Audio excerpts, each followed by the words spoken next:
Assalamualaikum warahmatullahi wabarakatuh. Selamat siang, salam sejahtera untuk kita semua. Sebelumnya pertama kami ucapkan terima kasih kepada rekan-rekan media, kepada rekan-rekan ini sudah meluangkan waktunya pada siang hari ini. Kita kembali mendiskusikan dalam rangka mengawal demokrasi kita ke depan, serta demokrasi lokal kita berkaitan dengan pilkada serentak. Rekan-rekan sekalian, seperti kita ketahui bersama, pada hari ini kita sudah mengalami era demokratisasi kita semakin berkembang dengan munculnya pilkada serentak dalam tim demokrasi kita. Tapi seiring dengan perjalanannya, ternyata proses penyelenggaraan pilkada serentak memiliki beberapa catatan dan juga persoalan. Dan seperti kita ketahui bersama, mulai dari pembahasan regulasi Undang-Undang Nomor 8 Tahun 2012 kemarin, sedikit banyak menyita waktu kita tentang bagaimana desain sistem pemilu lokal kita, dan juga pembahasan tentang PKPU yang kita ketahui juga banyak KPU dipanggil untuk DPR berkaitan dengan kasus pencalonan, dan juga tak luput juga dari adanya diskusi kita tentang anggaran. Dan pada hari ini kita lagi-lagi akan kembali mendiskusikan berkaitan dengan pilkada serentak kita, yaitu berkaitan dengan hadirnya calon kita. Fenomena calon juga memang menjadi salah satu fenomena baru di tengah kita, di tengah pemilu kita. Tapi di sisi lain, di sana banyak konteks-konteks latar belakang yang bisa kita elaborasi lebih jauh. Mengapa hadirnya calon tunggal, apakah dari sistem pemilu kita, atau dari sudut pandang hukum kita, atau justru berkaitan dengan partai politik yang seharusnya sudah menjadi hakikat dasarnya, memiliki orientasi pada pemilu tetapi tidak mencalonkan. Nah, untuk itu pada hari ini kita akan kembali mendiskusikan dan juga mengelaborasi lebih jauh berkaitan dengan fenomena calon tunggal yang fungsi profiling calon tunggal. Apa sih yang harus kita persiapkan dalam menghadapi calon tunggal kita? Apakah desain sistem pemilu kita berkaitan pilkada serentak sudah mampu memfasilitasi ketika ada yang munculnya pilkada serentak? Nah, untuk itu pada hari ini, pada siang hari ini kita sudah kehadiran 3 narasumber kita. Ada Mas Purnomo, salah satu anggota KPU Kota Surabaya yang pada hari ini belum calon tunggal juga. Mas Pur, nanti beliau akan sedikit banyak bercerita juga bagaimana sih bisa terjadi calon tunggal di Kota Surabaya. Nah, jadi beliau akan cerita kepada kita semua. Dan juga ada narasumber kita Mbak Ray Ramputi dari Lingkaran Madani. Terima kasih sudah hadir Mbak Ray. Beliau akan juga sedikit banyak bercerita bagaimana sih mengapa fenomena calon tunggal ini hadir dan bagaimana kita untuk menanggulangi solusi ke depan kita dalam menyiapkan sistem pemilu kita ke depan berkaitan dengan kehadiran calon tunggal. Dan juga ada Ibu Titi Anggra ini dari Perkumpulan Pemilu dan Demokrasi. Nanti beliau juga akan bercerita apakah mekanisme yang relevan untuk kita menghadapi fenomena calon tunggal ini. Baik, untuk mempersingkat waktu diskusi kita, hal ini kita akan sedikit banyak mendengar paparan dari Mas Purnomo. Nah, sedikit banyak bercerita berkaitan dengan bagaimana sih hadirnya calon tunggal di Kota Surabaya.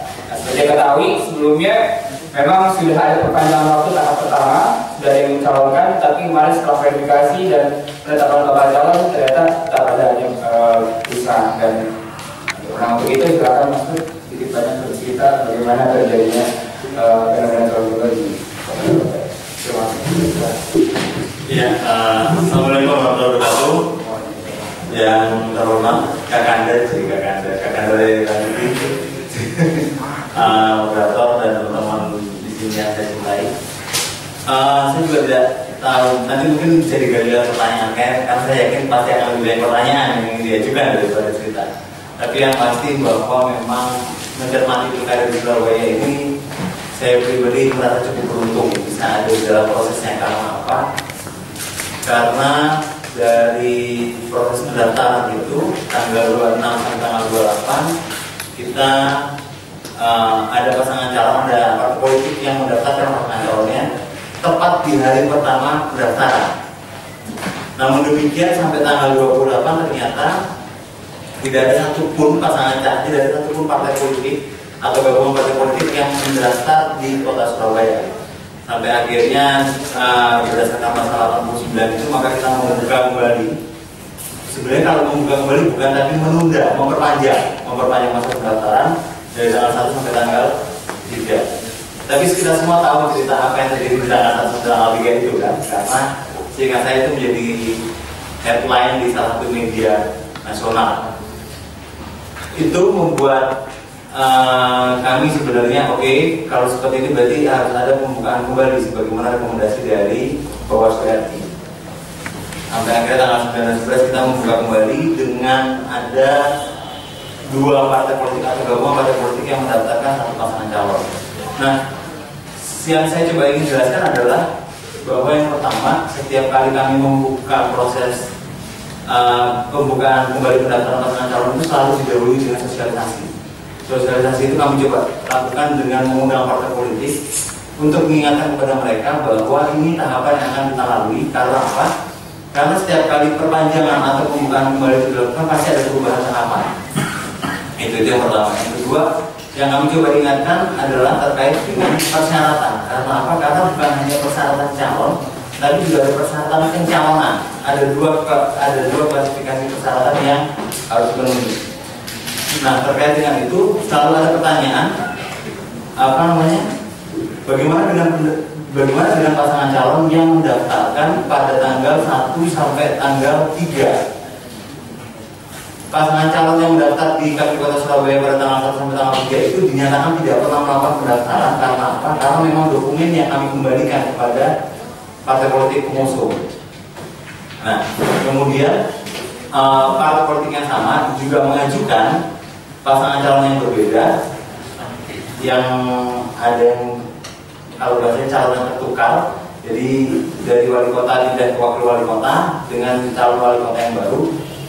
Itu kami terima, kami proses dengan berbagai macam dengan berbagai macam peristiwa di dalamnya. Jadi dengan berbagai macam peristiwa di dalamnya. Nah, kami ingin menegaskan secara lebih spesifik terkait dengan pasangan calon yang terakhir bahwa kami melakukan pendaftaran itu dari tanggal 9 sampai tanggal 11. Setelah tanggal 9 sampai tanggal 11, tahapan yang ada itu adalah proses penelitian persyaratan pencalonan dan persyaratan calon. Jadi bukan hanya persyaratan calon saja yang kita uji, tapi juga persyaratan calonan. Karena apa? Karena sampai sebelum kami menetapkan pasangan calon, sifat dokumen itu harus ada, lengkap, dan memenuhi syarat. Nah, ada lengkap dan memenuhi syarat itu jelas-jelas sulit untuk dipenuhi saat pendaftaran. Nah, yang harus kita ingat bersama adalah bahwa ada lengkap dan memenuhi syarat itu harus menjadi acuan bagi kami di KPU sebelum nantinya menetapkan pasangan calon di situ. Nah, oleh karena itu kami melakukan penelitian yang pada tanggal 18 Agustus 2015 kami mengundang LO dari masing-masing pasangan calon untuk datang ke kantor KPU Kota Surabaya. Kami undang untuk apa? Bukan untuk makan-makan yang pasti. Jadi pada tanggal 18 itu kami undang untuk kami informasikan ini dokumen yang harus Anda lengkapi. Ini dokumen yang harus Anda lengkapi. Contoh misalnya begini, di dalam form TT1 ataupun TT2, baik itu BAHP ataupun BAHP perbaikan, yang tertulis hanyalah naskah visi misi dan program. Tapi apakah hanya naskah visi misi dan program saja yang diserahkan? Tidak. Karena apa? Karena naskah visi misi dan program itu harus ada tanda tangan pasangan calon. Itu yang banyak tidak diketahui. Salah satu contoh simpelnya seperti itu. Itu yang pertama. Yang kedua, misalkan ketika mendaftarkan NPWP, STTPP dan tanda bukti tidak memiliki tunggakan pajak. Itu walaupun ada di dalam satu garis, tapi harus 3 item tersebut yang dipenuhi oleh si pasangan calon tersebut. Nah, hal itu juga kami komunikasikan dengan berbagai macam kekurangan yang dimiliki oleh kedua pasangan calon. Jadi bukan hanya satu pasangan calon saja yang dokumen yang dianggap kurang memenuhi syarat, bukan, tapi dua-duanya, sehingga dilengkapi oleh mereka dari tanggal 19 sampai tanggal 21, 3 hari. 3 hari itu dapat dari mana? Dapat dari pengaturan dalam PKPU nomor 9 yang sudah diubah PKPU nomor 12. Kami sudah memberikan waktu untuk melakukan perbaikan itu dari tanggal 19 sampai tanggal 21, hingga akhirnya kami harus menerbitkan TT2 sebagai bukti bahwa mereka memang sudah menyerahkan dokumen tersebut, yang kemudian kami lakukan penelitian. Nah, pada saat penelitian itu ada berbagai macam masukan yang kami terima, sehingga salah satu ide yang muncul di masyarakat adalah yang cukup terkenal terkait dengan lab forensik, gitu kan. Jadi ya, itu memang sempat muncul, tapi pada akhirnya kami memutuskan untuk tidak menggunakan itu karena ada berbagai varian yang memang harus dipertimbangkan. Jadi berdasarkan rekomendasi, kalau menurut rekomendasi dari Panwas, paling tidak ada 3 lembaga yang harus kami verifikasi. Yang pertama DPP PAN, yang kedua adalah Imam Abrornya itu sendiri, dan yang ketiga adalah sekolah si calon wakil wali kota. Si calon wakil wali kota ini menempuh pendidikan menengahnya. Itu 3 tempat yang kami punya kewajiban untuk melakukan verifikasi, dan itu kami lakukan hingga akhirnya tanggal 29 malam kami melakukan pleno untuk menetapkan apakah ini memang memenuhi syarat atau tidak memenuhi syarat. Nah, hasil itulah yang pada akhirnya tanggal 30 membuat kami harus menerbitkan surat keputusan yang menyatakan bahwa pasangan calon tersebut tidak memenuhi syarat sebagai atau untuk menjadi peserta dari pemilihan wali kota dan wakil wali kota. Itu mungkin sedikit informasi yang bisa saya berikan. Karena saya yakin tadi itu akan lebih banyak pertanyaan terkait dengan pilkada di Kota Surabaya yang semua teman-teman pasti sudah menyiapkan, dan saya akan coba tunggu pertanyaannya sembari menjelaskan berdasarkan apa yang kami alami terkait dengan pilkada Kota Surabaya. Begitu mungkin Mas dan Mbak. Assalamualaikum warahmatullahi wabarakatuh. Baik, terima kasih Mas Purnomo. Tadi sudah banyak cerita pada kita konteks Surabaya yang pada hari ini menjadi calon tunggal. Nah, seperti kita ketahui bersama tadi cerita oleh Mas Pur, mulai dari perpanjangan waktu, tetapi nyatanya ketika proses verifikasi tidak mampu sesuai dengan apa yang ada.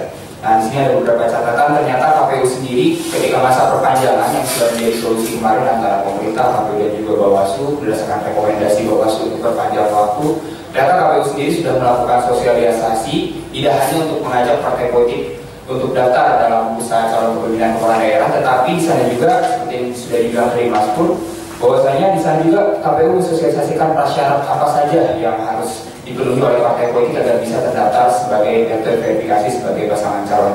Nah, dari pemaparan tersebut sebenarnya kita bisa melihat realitas bahwa perpanjangan waktu pendaftaran calon kepala daerah saja itu tidak mampu memberikan hasil solusi yang nyata untuk memberikan calon berikutnya untuk melengkapi adanya calon tunggal. Nah, untuk itu kira-kira mekanisme dan sistem seperti apa yang harus kita diskusikan dan kita elaborasi lebih jauh, bagaimana untuk mengantisipasi adanya calon tunggal. Nah, keberadaan calon tunggal ini tentunya akan beririsan dengan hak politik seseorang, individu masyarakat, dan juga hak politik partai politik itu sendiri. Kita juga tidak bisa sebenarnya menyalahkan partai politik apakah dia berhak mendaftar atau tidak, karena tidak ada kewajiban di sana. Tetapi secara dasar harfiah dan hakikatnya sudah menjadi orientasi dasar partai politik untuk mencalonkan dalam pemilu dan berorientasi pada kekuasaan. Nah, untuk itu desain seperti apa sih yang kita harus pikirkan dalam melihat fenomena calon tunggal ini, dan apa yang harus kita lihat dan latar belakang apa sih kehadiran calon tunggal ini. Nah, untuk itu Bang Rey. Baik, Bang Rey, balik dulu. Baik, Mbak Didi mungkin akan sedikit banyak menjelaskan kira-kira perpanjangan waktu saja sudah tidak cukup untuk memberikan solusi yang cukup nyata untuk menghadirkan calon berikutnya di tengah badan hanya satu calon tunggal. Kira-kira desain sistem pemilu seperti apa yang harus kita diskusikan dan elaborasi dulu. Silakan Mbak. Ya, terima kasih. Assalamualaikum warahmatullahi wabarakatuh. Selamat siang, salam sejahtera untuk kita semua. Saya sebenarnya sudah siapkan paper pendek soal solusi calon tunggal. Bisa teman-teman lihat di sini apa gagasan yang ingin saya sampaikan. Yang pertama, poin pertama yang ingin saya sampaikan adalah bahwa terlepas bahwa pembuat undang-undang mengatakan sudah mencoba untuk mengantisipasi soal fenomena calon tunggal ini, tapi ternyata memang dalam prakteknya, dalam peraturan perundang-undangan, pembuat undang-undang bisa diperkirakan, saya meyakini tidak membayangkan calon tunggal dalam pilkada. Jadi logika yang mereka bangun selalu logika positif bahwa akan ada lebih dari 2 kandidat yang berkompetisi dalam pilkada. Bayangan mereka soal calon tunggal itu hanya muncul ketika hasil verifikasi menghasilkan orang yang tidak syarat gitu. Jadi kalau tidak memenuhi syarat lalu kurang dari 1, maka diperpanjang masa pendaftarannya, menghasilkan perpanjangan masa pendaftaran, tapi berhenti di sana.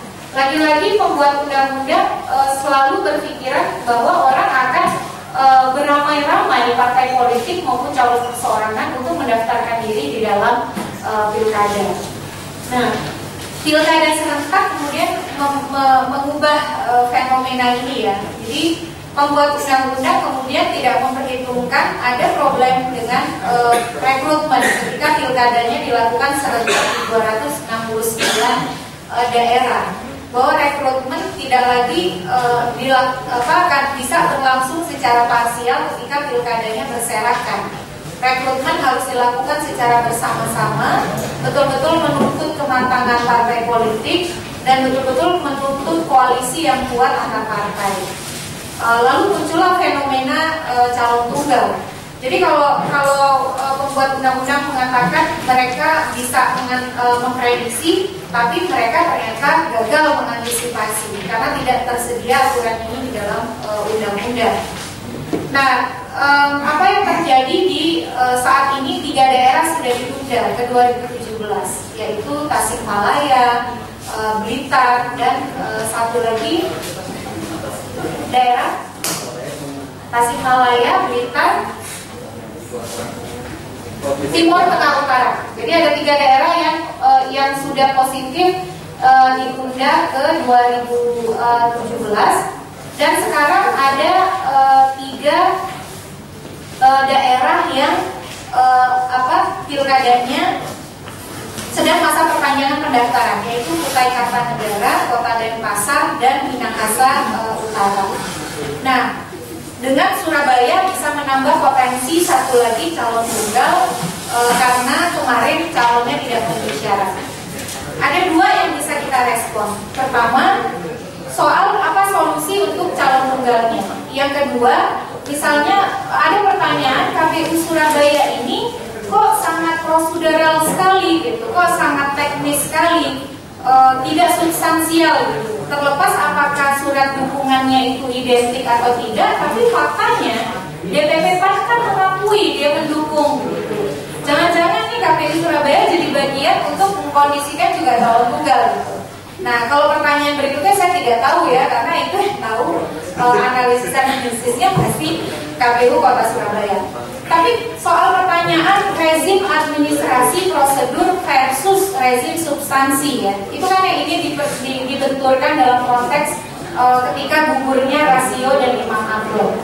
Nah, pertama ada keinginan untuk ya sudah diakomodir saja nih pasangan calon di Kota Surabaya. Yang penting adalah secara faktual DPP PAN mengakui begitu. Atau juga secara bukti pajak, yang penting dia menyetorkan NPWP dan lain sebagainya. Nah, untuk persoalan ini saya kira terlepas dari apapun, kalau kita ingin misalnya memberikan kemudahan-kemudahan bagi Kota Surabaya, maka kemudahan-kemudahan atau pengecualian-pengecualian persyaratan itu tidak boleh hanya dilakukan terhadap Kota Surabaya. Karena pilkada serentak ini asasnya sama, luber, jurdil, dan demokratis. Ada kata-kata adil. Adil itu setiap aturan harus diberlakukan sama, mau di Surabaya, mau di Tangerang Selatan, maupun di daerah-daerah lain. Nah, kalau kita kecualikan ketentuan-ketentuan yang sifatnya prosedur dan administratif itu dari Surabaya hanya karena ingin memastikan pilkadanya harus 2 calon, maka kita membuka ruang ketidakadilan bagi pasangan calon dan daerah lain yang sudah mengikuti aturan dan prosedur yang diberlakukan di seluruh Indonesia. Jadi dalam konteks ini saya kira memang KPU kota, kabupaten, provinsi tidak punya pilihan. Mereka harus menerapkan aturan yang ada yang berlaku di dalam proses pencalonan tanpa kecuali. Karena misalnya begini, kalau kita kecualikan untuk pasangan rasio dan imam amror, maka daerah lain akan memicu keberatan yang sama. Kandidat di daerah-daerah lain bisa memenuhi prasyarat yang ditentukan oleh KPU. Tapi mengapa untuk Surabaya kita kecualikan dengan pendekatan keadilan substantif lah, yang penting warga bisa memiliki 2 calon. Saya kira itu 2 hal yang berbeda. keadilan substansial bagi kandidat tidak boleh mengesampingkan proses atau prosedur yang menjadi aturan main. Sebab kalau prosedur dan aturan main menjadi tidak terukur, maka kemudian keadilan substansialnya sendiri bisa bermasalah. Dan ini juga menjadi otokritik bagi partai politik. Partai politik itu kan organisasi yang dituntut memiliki manajemen organisasi modern. Tapi kemudian kok bisa begitu ya? Koalisi atau dukungan pencalonan kepala daerah mesti melalui sebuah proses panjang. Kalau kita belajar ilmu politik, rekrutmen politik itu kan dilakukan tidak serta-merta. Dia dilakukan melalui sebuah proses, ada bangunan koalisi di sana, lalu juga pengkondisian oleh mesin partai. Tapi ini kemudian kesannya sepele ya, surat dukungan yang tidak identik. Tapi ini juga menjadi koreksi bagi partai agar menerapkan manajemen dan administrasi organisasi yang tertib, yang profesional, yang modern. Karena kalau misalnya kita masuk sekolah ataupun kita melamar kerja, kita berusaha memenuhi prasyarat-prasyarat administrasi sebaik mungkin. Apalagi ini kita akan mengikuti kompetisi perebutan kekuasaan secara konstitusional. Karena dia secara konstitusional, maka ketaatan pada aturan main, memenuhi semua prasyarat itu menjadi penting. Jadi bisa saja kita misalnya mengatakan, oke lah, khusus untuk Surabaya yang penting DPP PAN-nya mengakui bahwa mereka faktual mendukung. Kita abaikan dukungan yang pertama. Tapi ini menjadi persoalan bagi daerah lain yang sudah mengikuti aturan yang secara ketat. Jadi ini juga otokritik bagi partai untuk memperbaiki manajemen dan pengelolaan organisasinya. Apalagi ini menyangkut tiket yang diberikan pada orang untuk maju dalam proses pilkada. Nah, yang kedua soal misalnya pajak dan lain sebagainya. Saya kira ini hal juga yang menjadi catatan perbaikan ke depan bagi siapapun yang ingin berkompetisi di ranah publik. Soal kepala daerah itu kan akan mengelola daerah secara tata kelola pemerintahan yang baik, gitu ya. Jadi soal ketaatan pada pajak, ketaatan kemudian untuk membangun transparansi, akuntabilitas, itu saya kira yang dimulai komitmen itu pertama kali ketika dia memenuhi syarat-syarat pencalonan. Nah, kita sudah kadung punya aturan main yang menerapkan prosedur atau administrasi yang kalau kita mau evaluasi memang sangat ketat gitu ya. Kalau kita ingin memperbaiki ini ke depan, maka ini menjadi catatan tersendiri. Tapi perbaikan itu tidak boleh parsial atau hanya untuk tempat-tempat tertentu. Perbaikan itu harus dilakukan secara menyeluruh untuk pemilu ke depan. Misalnya kalau memang rezim kita, pilkada kita terlalu administratif, berarti menjadi catatan dan evaluasi bagi pembuat undang-undang agar jangan dibuat terlalu administratif, agar jangan dibuat terlalu saklek gitu. Jadi ketika daftar dokumen itu semua harus ada, kalau tidak PNS, ya jangan seperti itu. Tapi perbaikannya ini harus menyeluruh, jangan parsial. Hanya karena Surabaya dia tidak bisa, maka khusus untuk Surabaya dikecualikan, tidak.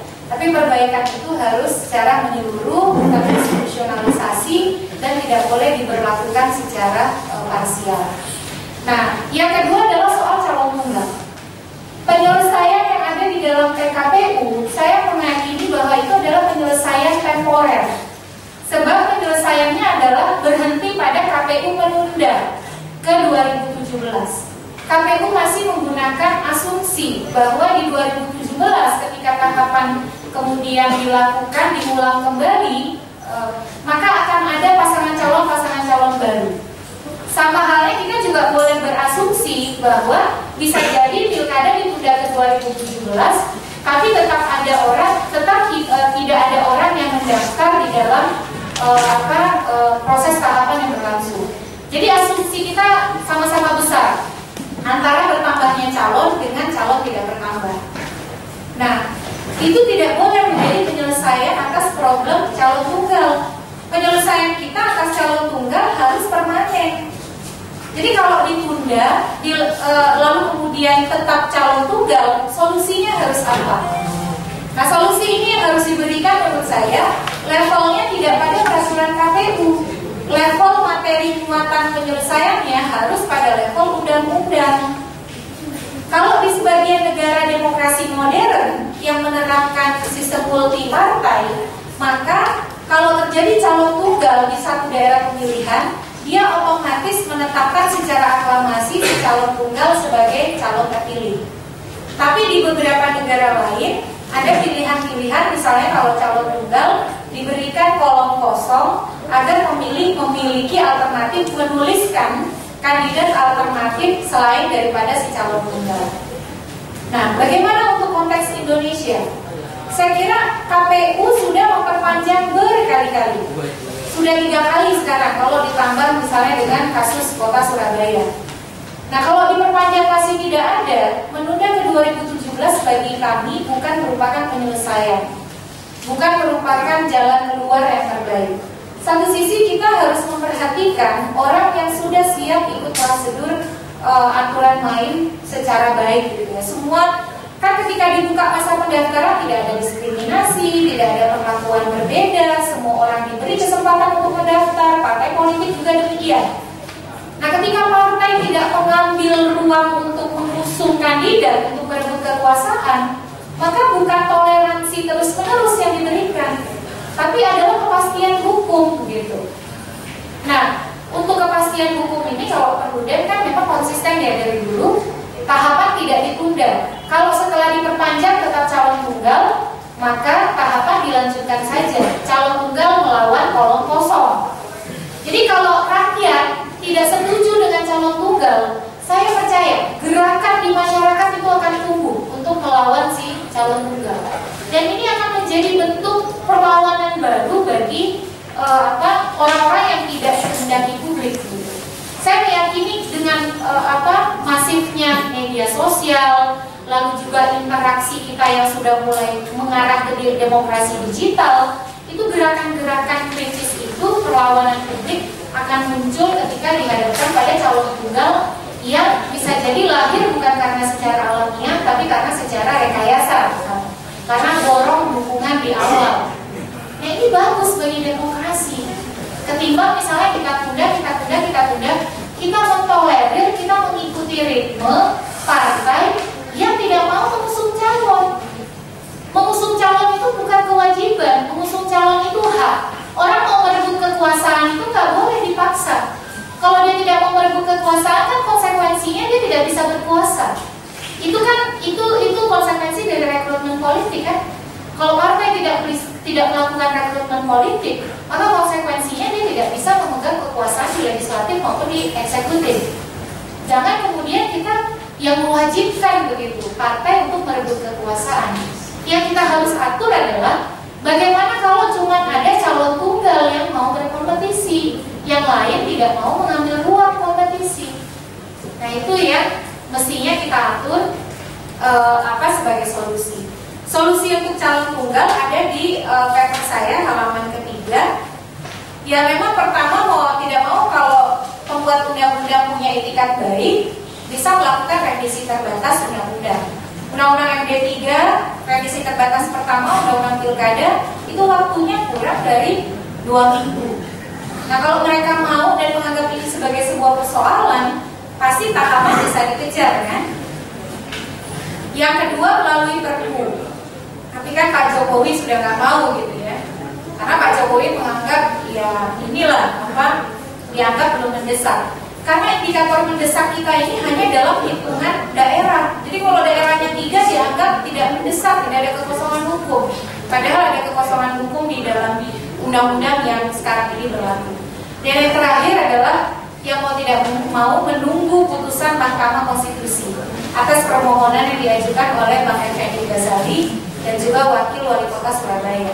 Harapannya ya kalau dilihat dari yang 3 ini nampaknya sekarang paling visible adalah menunggu putusan Mahkamah Konstitusi.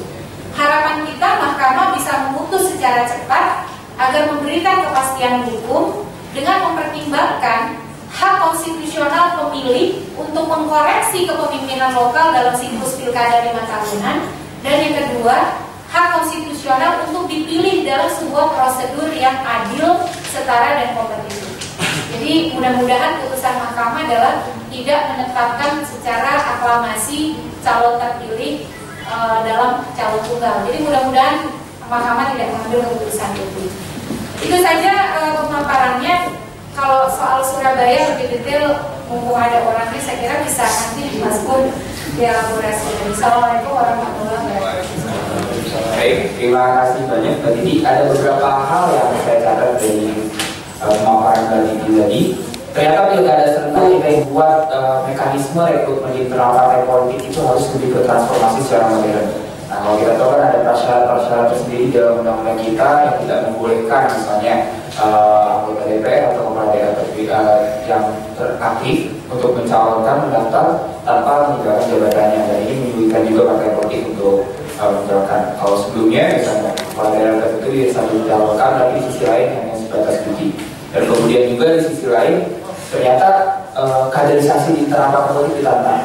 Bagaimana kepemimpinan itu jalan dan lain sebagainya. Nah, di sisi lain juga partai politik dituntut modern. Nah, kalau kita akan di era demokrasi ketiga ini ada partai politik modern. Bagaimana bukan hanya bertransformasi dari internal partai politik, lebih ke di sisi lain juga mampu melakukan manajerial secara modern, mulai dari administratif, proses rekrutmen yang secara terbuka dan sebagainya.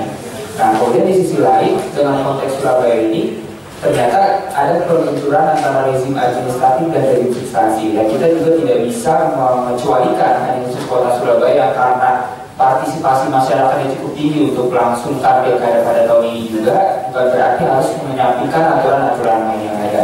Nah, untuk itu paling tidak ada solusi yang ditawarkan oleh Ibu Titi tadi merupakan mulai dari misalnya di beberapa negara lain ada ditetapkan secara aklamasi, kemudian juga ada yang melalui umum kosong.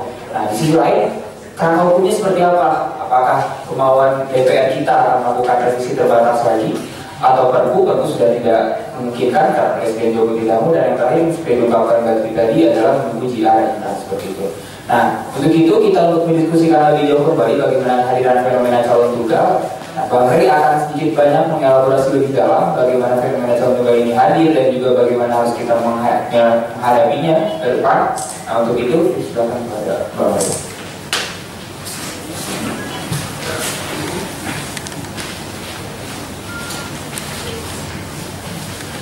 Terima kasih. Assalamualaikum warahmatullahi wabarakatuh. Salam sejahtera, selamat siang kawan-kawan sekalian yang berbahagia. Memang ini agak membuat kita sedikit sedih, mental tentang ini ya. Soalnya kasusnya menimpa Surabaya yang kita kenal calonnya adalah calon yang bersinar lah di masyarakat Indonesia. Jadi begitu Ibu Risma secara faktual kesulitan untuk bertanding gitu ya di pemilu, kita juga merasa menjadi terenyuh ya, karena orang atau pemimpin sebagai Ibu Risma mendapat tantangan yang begitu besar untuk berbuat baik kepada orang sendiri, dan tantangannya itu dimulai dari uniknya ya perilaku partai politik yang seolah-olah kehilangan kembali habitat asalnya, bagian asalnya. Saya pikir di mana-mana ya partai politik kita ini selalu merasa bahwa dia yang paling mungkin mencalonkan calon pimpinan atau calon kepemimpinan. Dan untuk itu kadang-kadang partai politik membuat aturan yang memudahkan dia untuk mendapatkan itu dan menyulitkan pihak-pihak lain untuk terlibat dalam proses itu. Jika misalnya lihat partai politik bisa mudah mencalonkan kepala daerah, calon kepala daerah, sementara pasangan untuk independen dipersulit dengan aturan yang dibuat sendiri oleh partai politik. Jadi hasrat mereka yang biasanya lazimnya dan umumnya ingin berkuasa, bahkan jadi ingin berkuasa itu kadang-kadang partai politik berpindah, tidak patuh, tidak senonoh dan sebagainya itu tiba-tiba kehilangan rasa di Surabaya, nggak mau bertanding gitu, seperti mogok bertanding gitu, meskipun tentu saja tidak dinyatakan secara eksplisit mereka mogok bertanding. Alasan yang umum dan jamaah adalah karena tidak mungkin lagi mengejar elektabilitas dari Ibu Risma. Alasan yang menurut saya tentu memperlihatkan sebetulnya watak umum dari partai politik kita ini tidak memiliki keinginan yang baik untuk membuat Indonesia lebih baik. Itu harus kita akui. Partai politik kita, ya, meskipun seringkali disebutkan oleh khususnya Bu Fahri Hamzah keharusan dalam demokrasi, kita setuju itu. Tetapi partai politik kita tumbuh di Indonesia dengan semangat kepemilikan oligarki yang kuat. Itu persoalan terbesarnya.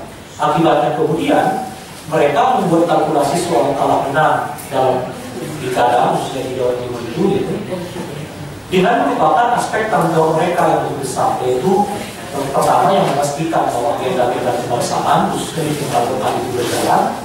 Yang kedua adalah proses dari sirkulasi kepemimpinan itu harus dilaksanakan.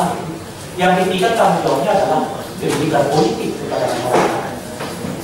Mereka juga betul-betul menjadi seperti kelompok manusia yang apa istilahnya ya hanya ada dalam kepala mereka itu soal kalah dan menang.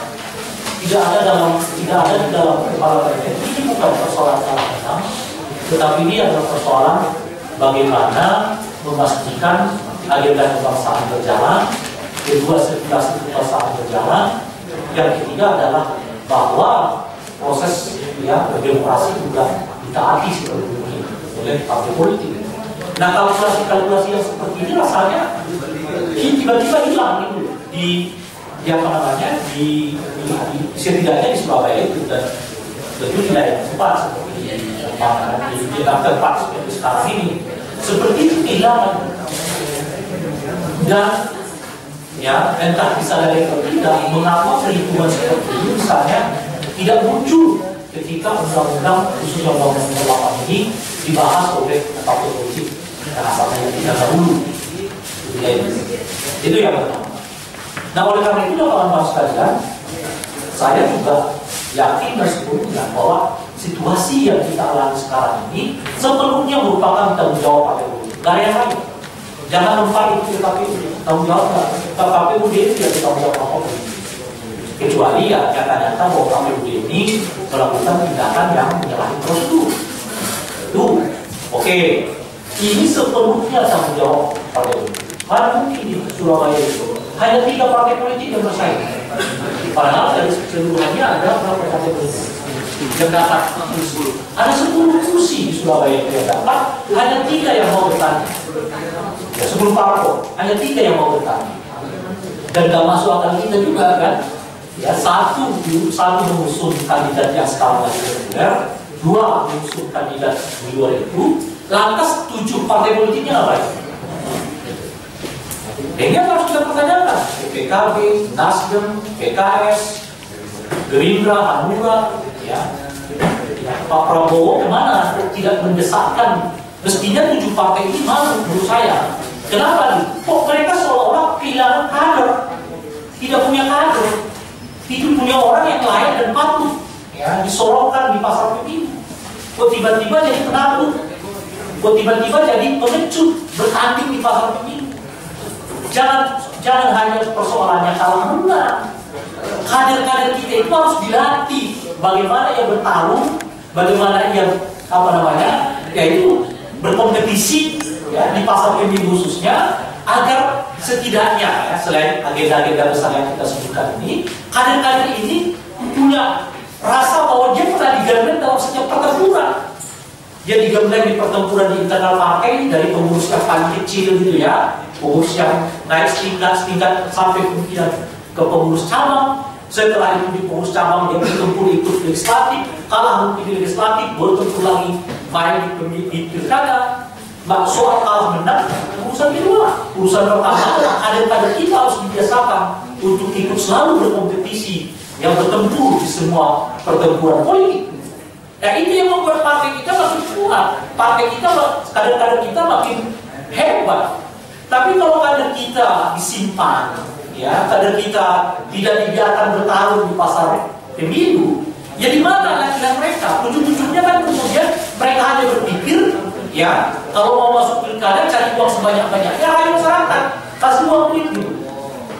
Nah itu yang kemudian cari cara apa? Cara cepat, nggak mau bersusah payah. Cara cepat itu, apa yang susah-susah dan sebagainya. Padahal menurut saya mereka calonkan saja. Disitulah justru khususnya 7 partai yang tidak mencalonkan di pilkada Surabaya ini potensi mereka untuk menguji kader mereka sejauh mana tingkat militansinya ketika ia dicalonkan sebagai calon kepala, sebagai calon pemimpin. Justru mestinya menjadi lahan ujian. Nah, partai-partai ini menguji kader-kadernya. Dan karena kita tahu bahwa kader kita ini sudah sulit mengejar petahana, ya kita harus buat cara lain yang lebih objektif. Misalnya sekarang kita biarkan saja kader-kader itu bertarung, ya, tanpa kita kasih uang transportan supaya terlatih saja, sehingga begitu nanti dia diproyeksikan ini Ibu Risma yang kedua, ya 2024, ya 2020 nggak akan maju. Karena subsidinya begitu. Nah, siapa yang maju tahun ini punya potensi untuk dipilih jadi calon pemimpin pada pilkada berikutnya. Kan itu yang sebetulnya salah satu yang mesti ada di dalam bayangan bayangan partai politik. Nah, oleh karena itu kalau sekarang partai-partai misalnya seperti PAN dan Demokrat mengatakan ada semacam pencegahan ya terhadap pesaing Risma, mestinya ya kecurigaan pertamanya adalah harus berangkat kepada sesama partai politik. PAN harus bertanya, mengapa PKS tidak mau calonkan? Demokrat harus bertanya, mengapa Hanura, Gerindra tidak mau calonkan? Dan sebagainya. Dari situ mereka harus seperti Hanura misalnya. Lah waktu Pak Wiranto mau jadi calon presiden tahun 2004, kan sudah ketahuan elektabilitasnya tidak terlalu baik. Tapi beliau tetap ingin bertarung. Nah, mengapa suasana yang sama tidak diciptakan oleh Pak Wiranto di Surabaya? Sebagai contoh misalnya, sudah ketahuan bahwa elektabilitasnya tidak terlalu menunjang, tetapi Pak Wiranto tetap ingin maju.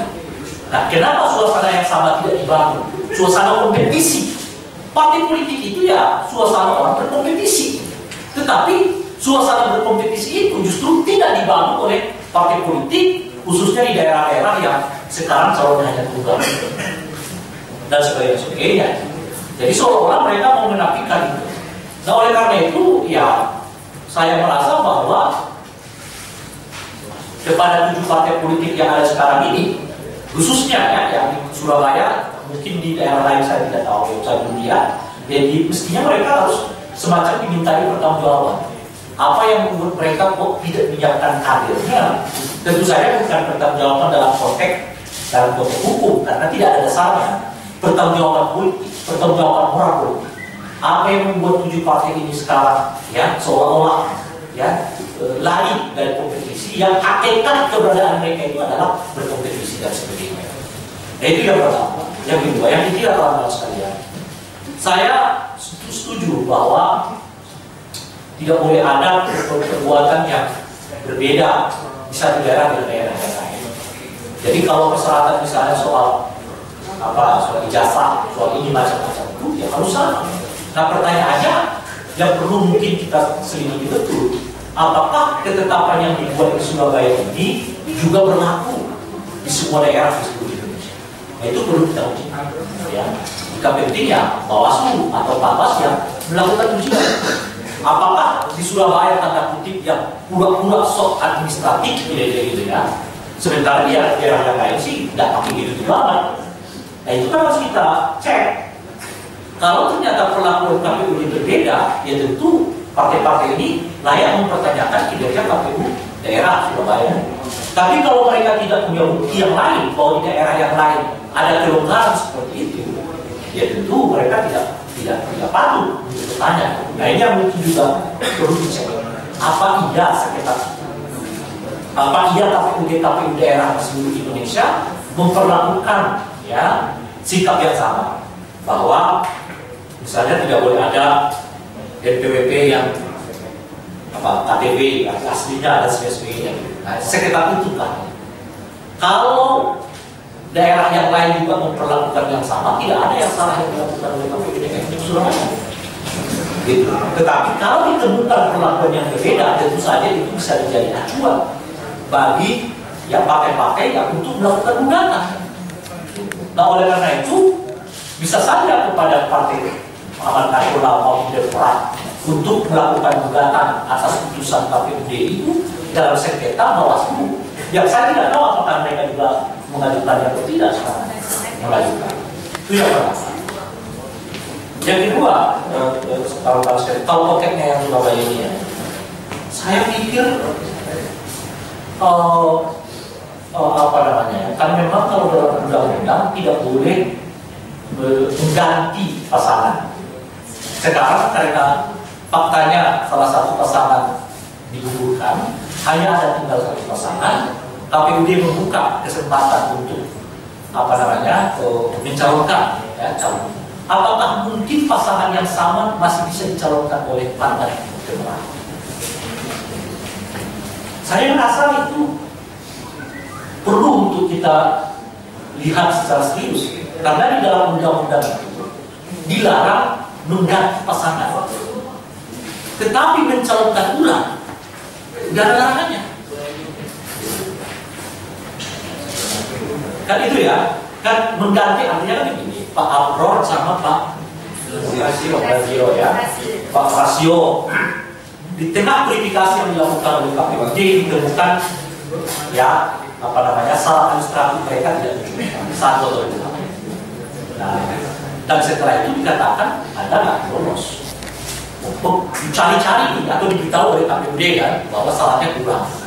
Tetapi pihak partai sudah putus asa untuk memenuhi persyaratan itu. Nggak mungkin lah. Misalnya sebagai contoh, tidak terkena kasus ini, ternyata si kandidat ini benar-benar dilacak NPWP-nya nggak ada. Nggak mungkin dalam 2 hari NPWP bisa dibuat kan kira-kira gitu. Menyerah partai itu. Lalu dia timbul ide, kita ganti saja dengan orang yang itu nggak boleh. Ya kan? Kalau itu tidak boleh. Nah sekarang KPU sudah membuat putusan bahwa pasangan salah satu pasangan dari 2 pasangan yang mencalon itu gugur. Karena hanya ada 1 pasangan calon di Surabaya, oleh undang-undang diberi kesempatan untuk mendaftar ulang. Nah sekarang, apakah pasangan yang dinyatakan gugur oleh KPUD itu bisa dicalonkan ulang kembali oleh PAN dan Demokrat? Saya pikir itu salah satu yang memungkinkan. Ya, pasangan di pilkada di Surabaya tidak macet. Jadi 2 pasangan ini dicalonkan kembali. Karena tidak ada larangan yang mengatakan bahwa pasangan yang sudah dicalonkan tidak boleh dicalonkan kembali, kecuali nanti pada tahapan antara kampanye ke apa namanya pemungutan suara.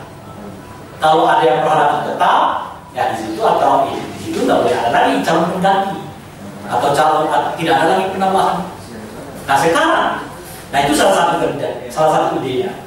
Jadi pasangan ini tentu dengan memenuhi persyaratan yang dikatakan oleh KPUD sebelumnya tidak sah, dicalonkan kembali oleh PAN dan Demokrat.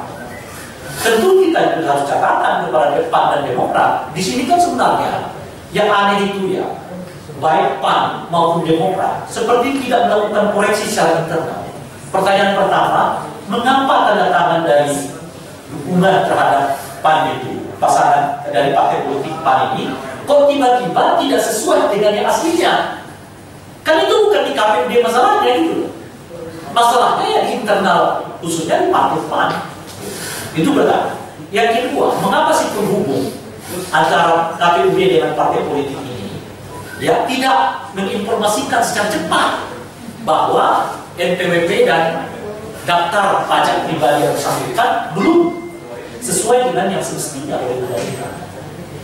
Kok setelah dinyatakan KPUD baru semua sibuk?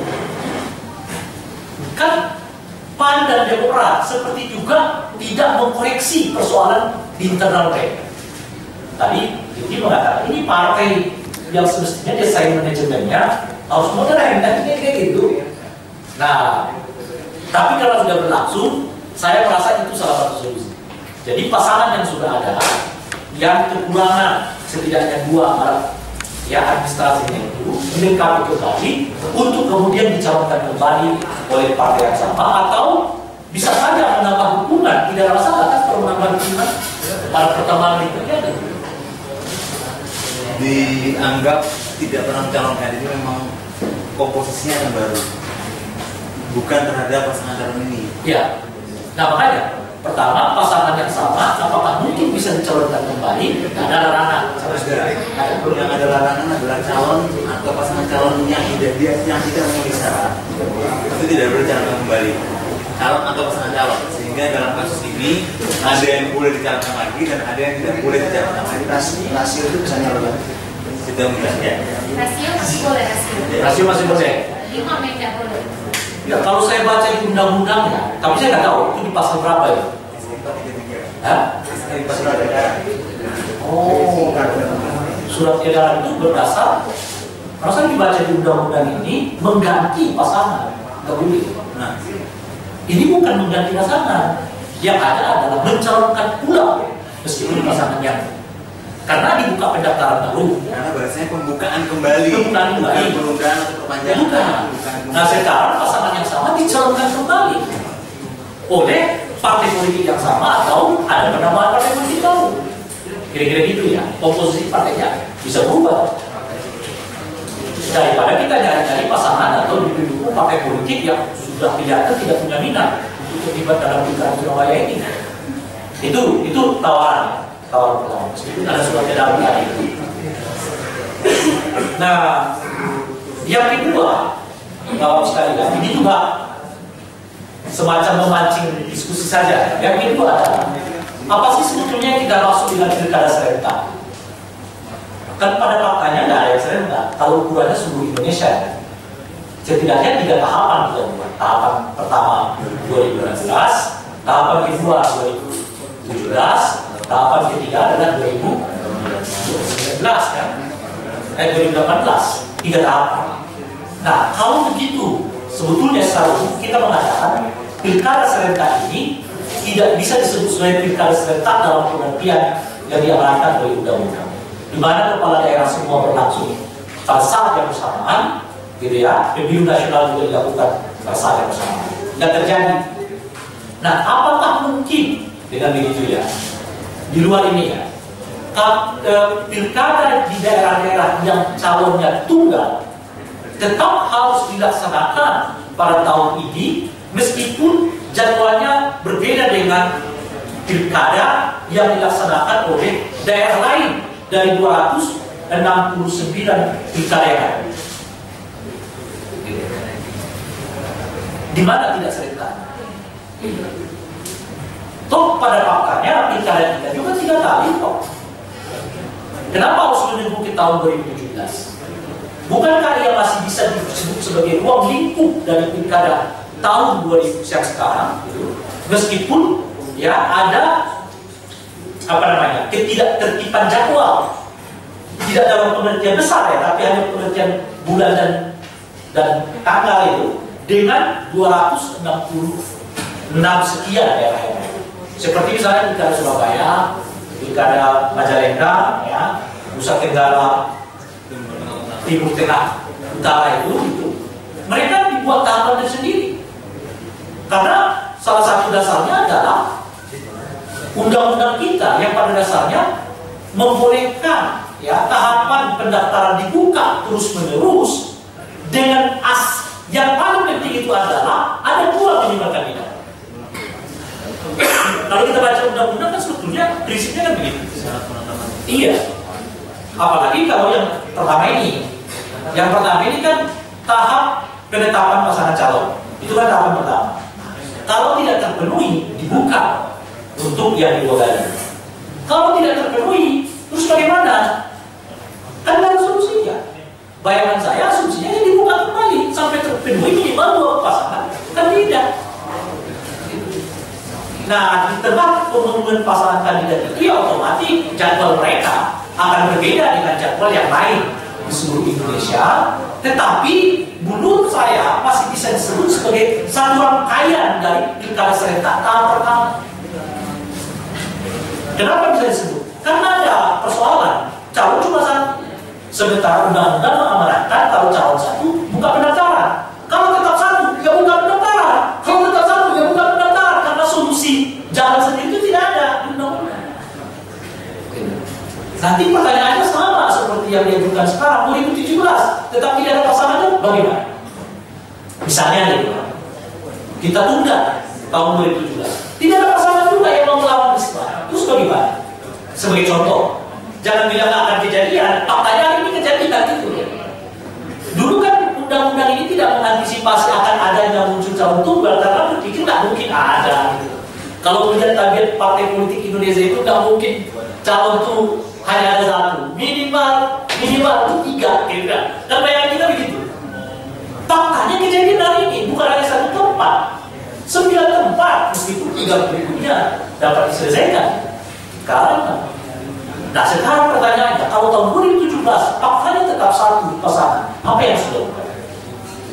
Nah, bayangan saya yaitu jadwalnya tetap dilakukan sampai ya ada pasangan yang memungkinkan ya 2 tahapan minimal ini dicapai.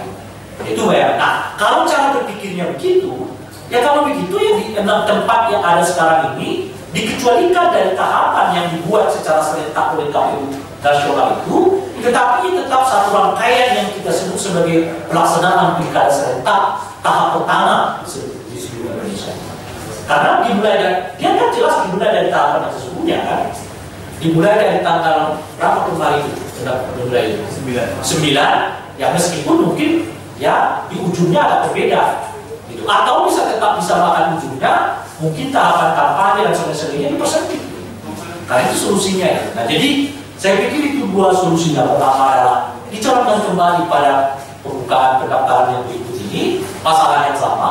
Atau yang kedua adalah sampai ketemu lawannya, KPUD terus membuka ya. Begitu 3 hari nanti belum ada, ketok lagi, buka lagi, ketok lagi, buka lagi, apa bilang? Nggak ada solusi. Itu menurut saya solusi yang paling dekat kepada hukum ketimbang mengatakan bahwa pilkada kita lanjutkan tahun 2017.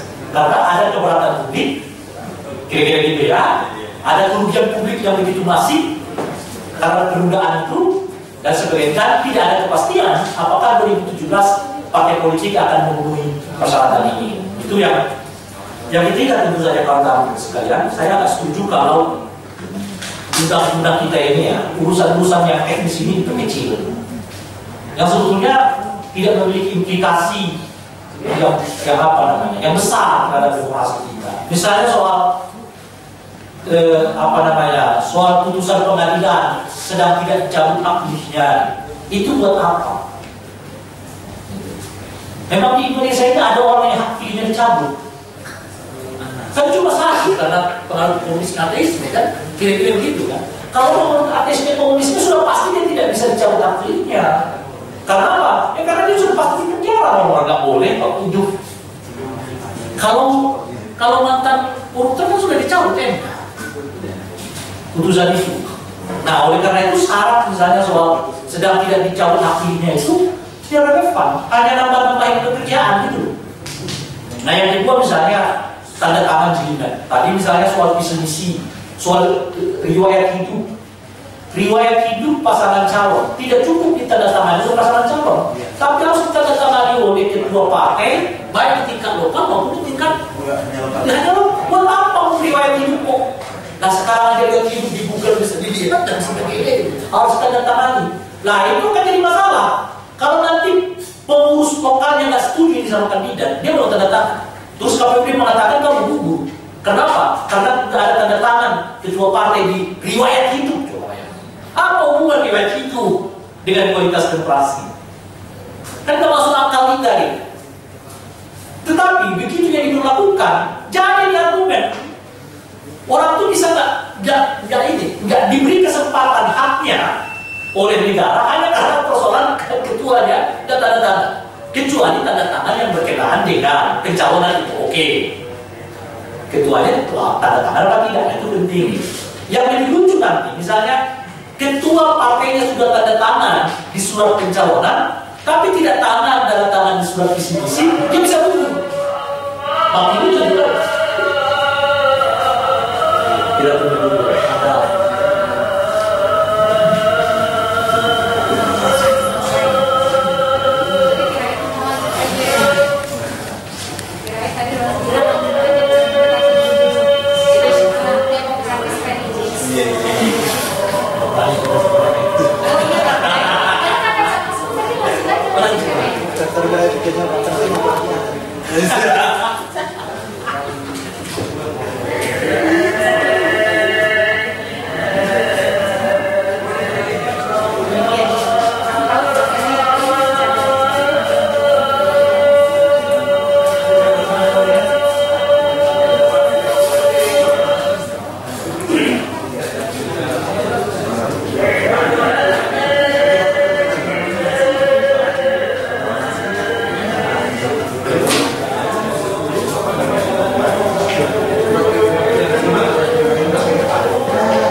selanjutnya sekian saya, terima kasih. Assalamualaikum.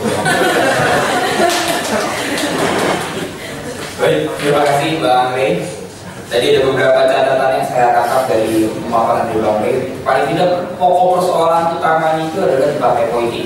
Sudah menjadi contohnya, sudah menjadi hakikat dasar partai politik untuk berkompetisi dan berkontestasi dalam berebut kekuasaan. Saya Bang Rey tadi membandingkan bagaimana partai politik, 7 partai politik lainnya di Surabaya tidak dicalonkan. Bagaimana dengan pemilu-pemilu sebelumnya, yang kita tahu dari pemilu 2004, banyak partai-partai politik yang sebetulnya kandidatnya dilihat dari segi elektabilitas tidak mumpuni, tetapi tidak mencalonkan. Kenapa tidak mencalonkan? Jadi sehingga ada kalkulasi politik tersendiri di daerah tersebut yang harus kita pertanyakan dan diskusikan lebih jauh. Nah, di sisi lain juga solusi yang didorong oleh Bang Rey adalah tetap membuka kembali pendaftaran. Di sisi lain, harapannya ke depan ketika akan dilakukan revisi terbatas atau dengan membentuk sistem baru, bagaimana syarat calon pendaftaran ini lebih bermudah, terutama berkaitan dengan syarat-syarat administratif yang sebetulnya tidak terlalu relevan untuk pencalonan kepala daerah. Nah, baik rekan-rekan semua, di tengah kita sudah hadir Mas Kurdi. Selamat datang Mas. Nah, beliau akan kembali sedikit memaparkan dan mengelaborasi lebih jauh bagaimana langkah apa yang harus kita lakukan ke depan dalam melihat keberadaan fenomena calon tunggal ini? Baik untuk Pak Mas Kurdi, Terima kasih moderator, Bang Ray, Mbak Putih, yang saya hormati. Pertama-tama mohon maaf terlambat di diskusi ini. Nah, saya menambahkan saja terhadap diskusi kita. Yang pertama adalah berkaitan dengan penilaian umum terhadap pilkada kita. Saya kira ini adalah salah satu penilaian publik yang bisa kita lakukan terhadap proses pencalonan ini. Sekitar 10 atau 1 tahun yang lalu kita sampai turun jalan berhari-hari demonstrasi ke gedung DPR dan kampanye di seluruh Indonesia hanya untuk satu tujuan, yaitu mempertahankan agar pilkada kita itu berlangsung dengan langsung dipilih oleh rakyat. Jadi pilkada langsung itu kita terus pertahankan agar memang proses demokratisasi kita itu semakin mantap. Nah, sekarang lalu kemudian kelangsungan dari cara kita untuk memilih pemimpin itu nyata-nyata juga masih dibajak oleh partai politik, terutama di proses pencalonan ini. Kalau kita lihat misalnya sebagian besar pasangan calon di daerah-daerah itu rata-rata 2 dan 3 saja. Hampir di atas 50% itu pasangan calonnya cuma di 2 dan 3. Nah, sementara karakter dari pilkada langsung di mana representasi pemilih itu jauh lebih banyak, semestinya partai politik kita itu mengakomodasi. Nyatanya fakta yang kita saksikan sekarang, partai politik itu tidak cukup mampu untuk menyediakan pasangan calon. Nah, masalahnya ada di mana? Yang pertama saya kira perihal soal rekomendasi. Sejak tahun pilkada 2005 dan 2010 itu kita sudah mewanti-wanti kepada para pembuat undang-undang. Yang namanya rekomendasi itu setidaknya itu dilakukan 1 saja. Dan waktu itu kita sudah mulai merekomendasikan untuk memantapkan pilkada lokal ini menjadi isu lokal yang bertarung juga orang-orang lokal. Deliberasi publik, komunikasi politik juga terjadi antar lokal. Maka salah satu rekomendasinya adalah pasangan calon itu direkomendasikan oleh pengurus partai lokal. Artinya tingkat kepengurusan kota. Kalau tingkatnya kabupaten kota, pengurusnya ya PBC saja. Karena kita tahu betul ketika dia ditarik ke pusat, maka lalu kemudian pasti ada komunikasi yang tidak nyambung. Apa yang terjadi di Surabaya? Kok bisa? Partai PAN ini kan sesungguhnya tidak ada masalah. Tidak yang dialami oleh Golkar dan P3. Dia juga seleksi kepemimpinan ketua umumnya juga enak-enak saja. Struktur dari pusat dan ke bawah juga bagus. Jakarta dan kota Surabaya itu ditempuh tidak lebih dari 2 jam. Komunikasi apapun bisa sampai, baik email, telepon, dan lain sebagainya. Pertanyaannya, kok ada surat yang berbeda, surat yang datangnya juga tidak sama, dan pengirimannya ini juga kemudian bermasalah, padahal tidak ada alasan apapun terhadap masalah itu. Lalu kemudian kita bisa bertanya, apakah ada permainan di bawah meja dalam konteks rekomendasi itu? Kalau secara administrasi mestinya tidak ada masalah, berarti memang ada masalah lain dalam konteks ini. Soal dukungan yang berbeda, soal surat yang berbeda, sehingga kita patut curigai. Jangan-jangan memang di setiap proses rekomendasi yang dilakukan oleh pengurus pusat terhadap kepengurusan daerah itu memang selalu hitung-hitungan yang berbeda, tidak sekedar soal persoalan administrasi belaka. Kalau problemnya administrasi, semestinya PAN tidak punya masalah. Tetapi kalau persoalan yang lain di bidang itu, soal siapa mendukung siapa, lalu ada permainan di tingkat itu, ya sudah, kita sesungguhnya harus bertanya, apakah memang partai politik kita dalam konteks pencalonan selalu bermain elitis seperti itu? Nah, kalau permainan rekomendasi sebagai tolok ukur untuk menjadi pemimpin kepala daerah 5 tahun ke depan masih bersifat elitis, ya sudah, keinginan kita untuk pilkada langsung, menciptakan pemilih yang kira-kira selalu menjadi keinginan dari kepala daerah di bawah, itu akan terus-menerus tidak terjadi. Dan kita tahu pilkada kita itu kan rata-rata sudah yang ketiga, 2005, 2010, 2015. Semestinya proses pengalaman dalam seleksi kepemimpinan kita tidak hanya berhenti di prosedural, tidak hanya soal administrasi, tidak memenuhi syarat dan memenuhi syarat, tidak hanya soal rekomendasi, tetapi sudah masuk ke wilayah yang lebih substansial. Sekarang ini perbincangan soal visi, misi, dan program sama sekali tidak ada. Apakah visi, misi, dan program pasangan calon itu sesuai dengan RPJMD? Apakah mereka sudah sesuai dengan apa yang dianggap masalah oleh masyarakat pemilihnya di sana? Sama sekali tidak terdengar. Persyaratan yang ada di visi, misi, dan program sebagai syarat sama sekali tidak ada terjadi. Yang terjadi adalah soal rekomendasi, soal kepengurusan ganda, soal ijazah palsu, soal kesehatan yang tidak luas, yang sesungguhnya itu bisa selesai di internal partai politik kita. Saya kira sebagian besar partai politik kita dalam proses pencalonan itu memang mengambil di menit-menit terakhir. Semuanya ambil di menit-menit terakhir. Dan masalahnya juga soal jam, yang jam 4 dimundur sampai jam 24, bahkan Bawaslu juga ikut campur di situ. Artinya memang kita masalahnya masih di situ dan substansinya tidak ada. Semestinya persoalan administrasi meskipun diatur itu sudah selesai di internal partai politik.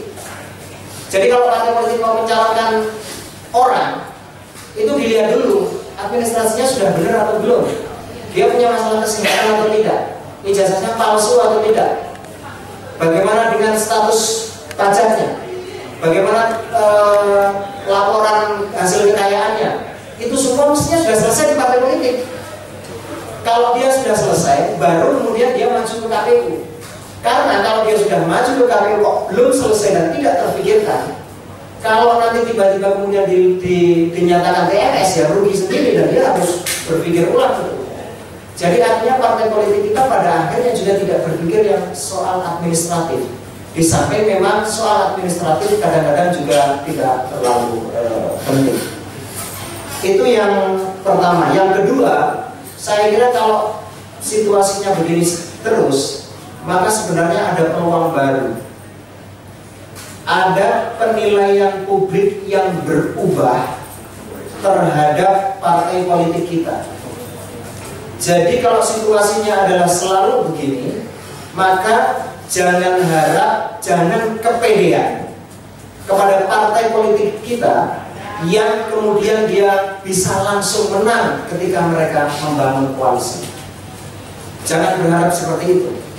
Karena bangunan koalisi yang mereka bangun, yang itu selalu berpikir apakah akan terus menang, mempertahankan kemenangannya, kalau disertai pada saat yang sama dia terus-menerus berkonflik seperti ini, maka penilaian publik akan berubah. Dan itu akan memberikan potensi kepada calon-calon lain yang bermaksud untuk mencalonkan diri tetapi tidak hanya sekedar soal menang, tapi membangun deliberasi politik dengan pemilih, termasuk juga dengan pasangan calon independen. Pada akhirnya dengan begini, pasangan calon independen akan punya kans untuk menang. Karena real dukungan mereka terhadap KTP dengan segala usahanya, mereka punya bisa mendayagunakan dukungan terhadap KTP itu. Bagi para pasangan calon independen yang lolos dengan syarat yang sangat berat, itu potensi untuk mengalahkan pasangan calon yang nyata-nyata oleh didukung partai politik yang banyak, tetapi kelakuan yang mereka terapkan itu tidak berbeda dengan kelakuan sebelumnya. Karena penilaian yang berubah itu adalah melihat situasi di daerah lain. Pilkada serentak itu juga memberikan penilaian terhadap partai politik secara lebih kumulatif. Apa yang terjadi di daerah A yang dilakukan oleh partai politik itu juga akan berpengaruh terhadap elektabilitas pasangan calon di partai politik di daerah B. Karena waktunya sama, tahapannya sama, dan pelakunya sama. Apa yang terjadi di Surabaya misalnya, di mana partai politik juga tidak melakukan pencalonan. Banyak partai yang kemudian mereka enggan untuk melakukan pencalonan karena melihat petahana yang begitu kuat misalnya. Mereka tidak mencalonkan ini, jangan harap mereka tidak berefek apapun.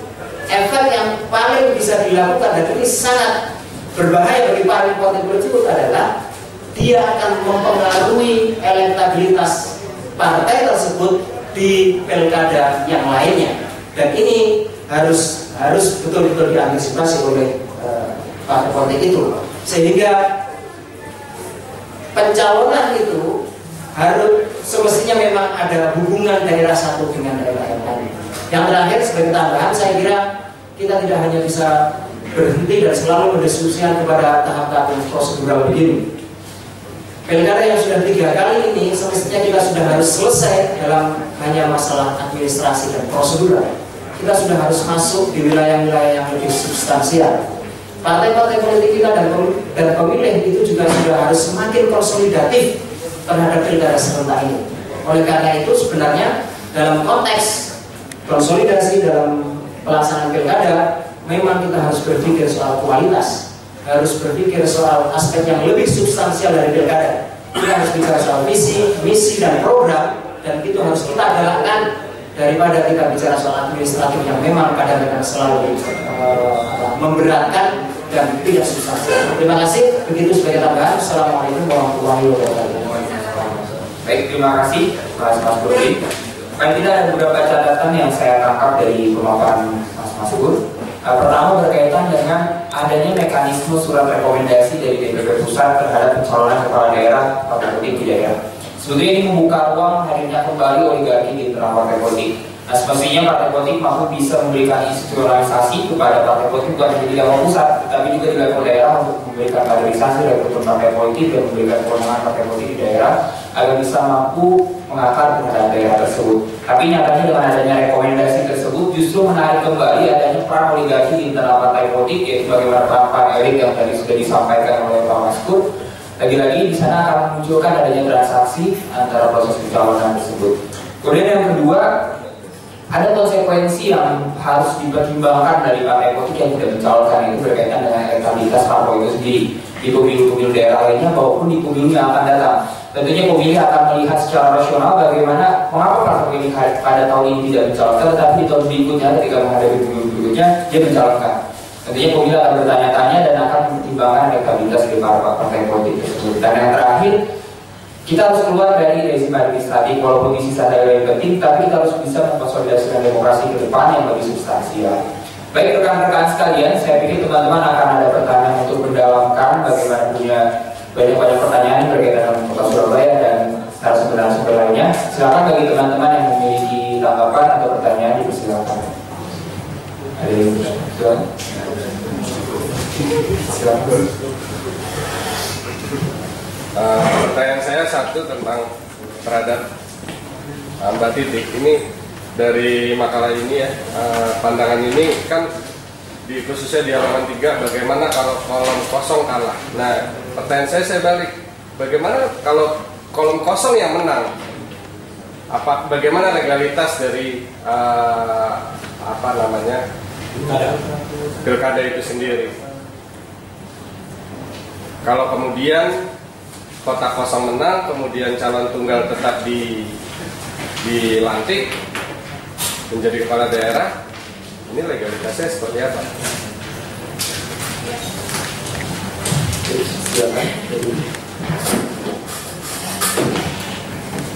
Terima kasih Mas Osa. Pada teman-teman, ini mohon maaf karena ketiknya buru-buru semalam, saya ada beberapa kesalahan data. Yang di halaman 2 itu yang kabupaten yang ditunda ke 2017 itu Kabupaten Blitar, Kabupaten Tasikmalaya, jadi bukan Samarinda, dan Kabupaten Timur Tengah Utara.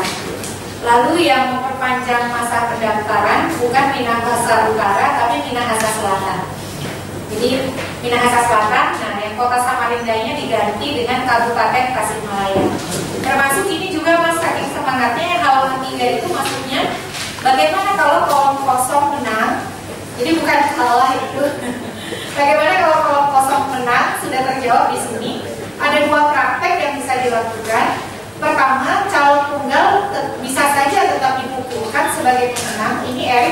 usulan ini dengan ada prasyarat jumlah minimum partisipasi, misalnya minimum 50% atau jumlah perolehan suara minimum 30%, mayoritas sederhana ya, seperti di dalam pilkada sebelumnya. Atau pilihan kedua bisa saja dilakukan pembukaan pendaftaran calon baru dan si calon tunggal tidak boleh lagi ikut serta seperti halnya terjadi pada pemilihan kepala desa. Jadi bisa seperti itu. Nah, pilihan-pilihan ini yang harus ditentukan oleh pembuat undang-undang. Kalau saya pribadi lebih setuju pilihan dia dibatalkan, tidak boleh lagi ikut, karena untuk mencegah kalau langsung ditetapkan sebagai pemenang dengan jumlah perolehan suara tertentu, praktek borong kursi dari awal. Jadi praktek borong dukungan dari awal itu bisa dilakukan karena dia merasa kalaupun kita melawan kolom kosong kita cukup memperoleh 30% suara saja. Jadi praktek ini di internasional biasanya seperti ini. Kalaupun dia ikut dalam kontestasi pemilu, ada syarat minimum kehadiran pemilih dan juga syarat minimum perolehan suara. Tapi kalau kami lebih setuju kita mengikut ala pilkades. Jadi dia dinyatakan tidak boleh maju lagi dan ada kocok ulang koalisi untuk pencalonan di dalam pemilihan berikutnya. Dan sekaligus juga itu untuk memberi efek jerak pada partai politik. Itu Mas Osa. Jadi memang saya salah ketik. Baik, rekan-rekan yang lainnya silakan. Jika ada pandangan lain atau ada pertanyaan, silakan.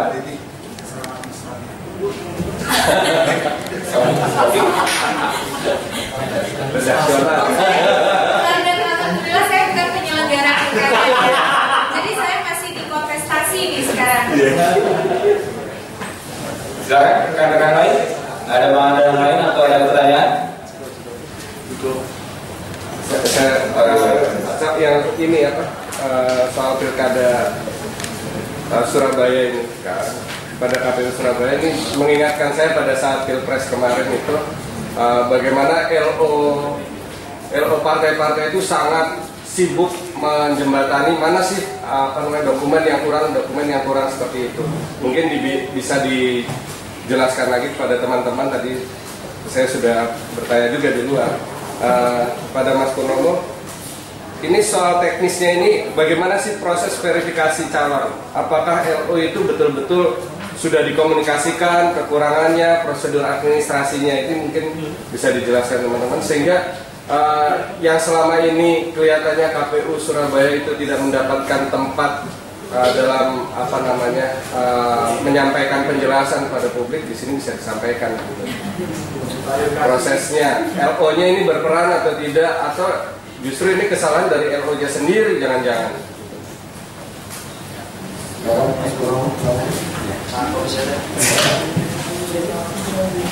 Ya, jadi ketika kami membuka proses pendaftaran kembali pasangan calon itu pada tanggal 9 Agustus sampai 11 Agustus, maka kami melakukan proses penelitian itu dari tanggal 11 Agustus sampai tanggal 17 Agustus. Proses penelitian itu dilakukan terhadap apakah dokumen-dokumen tersebut sudah ada dan lengkap dan memenuhi syarat atau belum. Nah, untuk dokumen yang belum ada atau belum lengkap dan belum memenuhi syarat, maka kami sebagai penyelenggara punya kewajiban untuk memberitahukan hal itu kepada para pasangan calon, sehingga harapannya mereka bisa memenuhi itu pada tahap perbaikan. Kewajiban ini bisa dilihat di dalam pertama, di dalam tahapan. Di dalam tahapan itu sudah jelas bahwa ada tahapan pemberitahuan hasil penelitian. Itu kami punya kewajiban. Dan yang kedua, dilihat dari formulir-formulir yang ada, di mana hasil penelitian itu harus dituangkan dalam berita acara hasil penelitian yang kami serahkan kepada partai politik pengusungnya. Nah, untuk kasus Surabaya pada tanggal 18 Agustus 2015, kami mengundang LO dari masing-masing pasangan calon untuk datang ke kota Surabaya.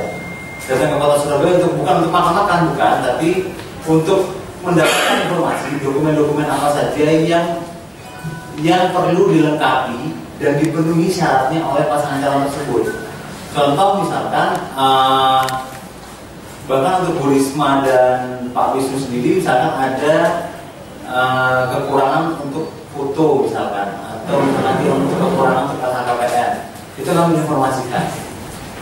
Itu yang pertama, selain dalam bentuk kewajiban kami. Yang kedua, kalau kami memang benar-benar tidak menginformasikan kepada LO, pertanyaan saya, kenapa hanya ada satu orang ini yang syarat calonnya tidak terpenuhi? Sedangkan baik Risma, Wisnu ataupun Rasio, semuanya syarat calonnya terpenuhi. Itu yang kedua. Yang ketiga, bisa diverifikasi ke pemberitaan sebelumnya bahwa KPU Kota Surabaya bukan hanya memberikan informasi, bukan, tapi bahkan kami membuka kesempatan bagi para pasangan calon dan atau partai politiknya untuk berkonsultasi terkait dengan syarat-syarat yang memang dirasa kurang dimengerti. Dengan catatan konsultasi itu dilakukan di kantor dan selama jam kerja. Itu. Karena kami juga punya kode etik yang harus kami patuhi. Sehingga mungkin melalui kesempatan ini saya juga akan menjelaskan ketiga hal itu untuk apa ya? Yang paling berat sebenarnya fitnahnya itu lah. Jadi kalau yang lainnya nggak apa-apa lah. Tapi bahwa kami sudah mencoba untuk melaksanakan proses pemberitahuan. Selain itu juga teman-teman akan dengar bahwa kalau di undang-undangan kok tanggal 22, sedangkan batas terakhir pengumpulannya tanggal 21. Nah, yang harus kita semua cermati adalah ketentuan di dalam PKPU yang menyatakan bahwa dokumen syarat perbaikan itu harus diserahkan 3 hari, paling lambat 3 hari setelah pemberitahuan dilakukan. Di situ. Bahwa di tahapan kami memang membuatnya 1922, ya.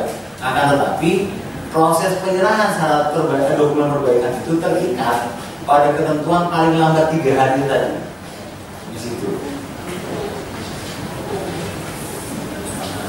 Mungkin itu yang bisa saya jelaskan sementara mau kalau ada pertanyaan lain. Baik, sekarang rekan-rekan lain ada yang mau bertanya atau memberikan tanggapan dan pendapat lainnya? Ada yang mau tanya? Rasio boleh nyala lagi apa enggak? Langsung jawab dulu. Enggak ada yang mau tahu? Yang pertama, yang tadi itu gimana? Ya, jadi untuk pembukaan kembali ini, maka partai politik ini terbuka untuk semua partai politik kecuali yang sudah mencalonkan dan calonnya MS. Itu yang pertama. Yang kedua, calon yang MS masih boleh dicalonkan lagi. MS itu memenuhi syarat Iya, dengan pakai bahasa administrasi gitu. Jangan darah bu. Ya, jadi masih boleh mencalonkan lagi. Tidak hanya dengan posisi sebagai calon wali kota, tapi juga sebagai calon wakil wali kota. Itu yang kedua. Yang ketiga, bahwa dokumen persyaratan calon milik yang bersangkutan masih boleh digunakan dalam proses pendaftaran ini lagi. Independen enggak? Di dalam terminologi kami nggak ada independen, Mas Ferry. Yang ada perseorangan. Oh iya. Kan administratif. Nggak boleh ya persoalangan ya? Perseorangan tidak boleh karena apa? Kalau untuk konteks Kota Surabaya tidak ada satu pasangan calon perseorangan pun yang menyerahkan syarat dukungan pada tahapannya. Di situ. Nah, Itu semua syarat tidak bisa didaftarkan lagi. Apa? Semua berkas bisa daftar lagi. Atau ada berkas tertentu. persyaratan calon ya. Calon. Nah, kan ada persyaratan calon, ada persyaratan pencalonan. Di situ. Kalau gitu partai yang nggak nyalon kemarin nggak boleh. Boleh. Boleh. Boleh. Karena ini terbuka untuk semua partai politik. Kecuali yang calonnya memang sudah memenuhi syarat. Jadi kalau partai boleh, kenapa persoalan tidak boleh? Nah, ini pertanyaan. Jadi memang lu udah tahu jawabannya. Kalau pertanyaannya ini antara kita sama saya benar jadi Hasil kan? kalau saya mencoba untuk menjelaskan masyarakat Kota Surabaya bahwa ada titik start yang berbeda yang dimiliki oleh partai politik dan calon perseorangan. Partai politik ini memiliki titik start ketika pemilihan legislatif dilakukan. Nah, bagaimana dengan startnya teman-teman di calon perseorangan? Start teman-teman di perseorangan itu dimulai ketika tahapan penyerahan syarat dukungan itu dimulai. Nah, sehingga apa? Sehingga ketika masa pendaftaran pasangan calon, baik dari partai politik ataupun dari perseorangan punya start yang sama dalam berkompetisi. Di situ Bang.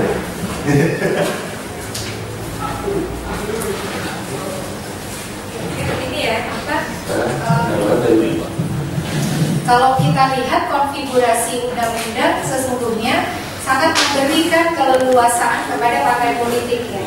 Jadi ada perlakuan yang berbeda antara partai politik dengan perseorangan. Jadi bagaimana kemudian partai politik didekati berkali-kali untuk mencalonkan kandidat dengan argumentasi yang sangat tidak demokratis gitu, lebih kepada pendekatan teknis administratif. Kalau kita mau memang mengevaluasi secara jujur, dan kalau memang kita mau menerapkan asas pemilu yang adil itu, mestinya calon perseorangan juga diberi ruang kembali begitu. Hanya saja memang dengan durasi yang diatur. Tapi itu yang tidak disediakan oleh undang-undang dan juga kemudian diamini oleh pembuat kebijakan pada level di bawah undang-undang. Kedepan memang ini harus dikoreksi, harus ada kesetaraan perlakuan baik kepada partai politik maupun calon perseorangan. Yang terjadi sekarang desain perundang-undangannya tidak memperlakukan secara setara dan adil kandidat dari partai politik dengan kandidat dari perseorangan. Ya, saya pikir mereka paham, bukan di undang-undangnya, saya PKPU-nya yang terlalu panjang menafsirkan undang-undang. Kalau di PKPU di undang-undang nggak dilarang calon DPD mencalonkan kembali, mana masalahnya? Jadi atas dasar waktu itu dipakai oleh PKPU untuk membatasi masa pencalonan bagi calon perseorangan. Padahal begitu menyatakannya dibuka kembali, sebenarnya stafnya sama semua, baik kepada partai maupun kepada perseorangan. Itu asumsinya. Cuma tidak diberi lagi pada perseorangan untuk mencari dukungan baru. Misalnya dengan memperpanjang waktu, tidak cuma 3 hari. Asumsinya ada perseorangan yang sudah menyiapkan dukungan, tetapi gagal dia berharap akan ada pembukaan yang ada gitu loh, dia datang lagi. Terus apa yang salah di situ? Nggak ada. Asumsinya, menurut saya makanya itu PKPU-nya itu berapa. Yang kedua soal orang yang tidak memenuhi syarat tidak boleh lagi mencalonkan. Itu saya juga nggak tahu misalnya apa. Karena yang dilarang oleh undang-undang mengganti, bukan mencalonkan ulang. Jadi kalau yang tidak memenuhi syarat, apalagi kondisinya tidak ada lagi calon di luar dia, kira-kira saya jadi buka pencalonan gitu. Selama ia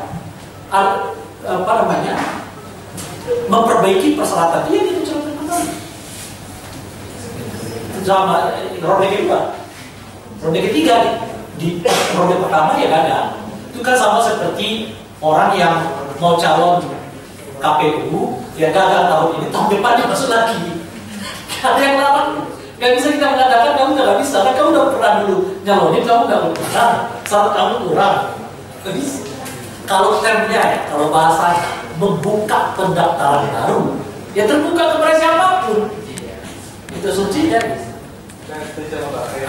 Kecuali mengganti ya kan. Tentu saja mengganti dengan orang yang sama tidak mungkin. Nah, di sini ada dua tren, membuka kembali mengganti.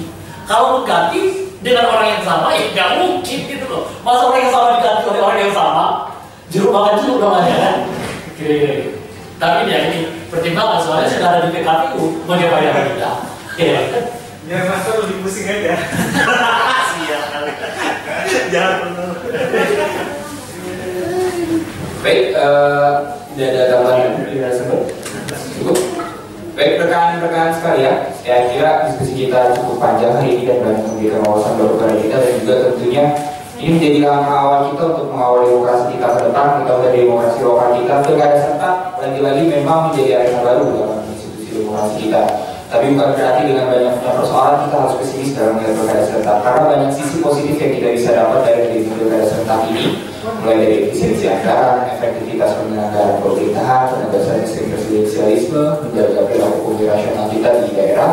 Nah, adanya catatan-catatan seperti calon tunggal itu justru kita harus menjadi pacuan kita untuk desain ulang bagaimana sistem pemilu lokal kita di daerah. Mungkin sekian diskusi kita pada sore hari ini. Terima kasih kepada rekan-rekan sekalian yang sudah hadir dan juga para narasumber yang sudah hadir. Kurang lebihnya mohon maaf. Wassalamualaikum warahmatullahi wabarakatuh.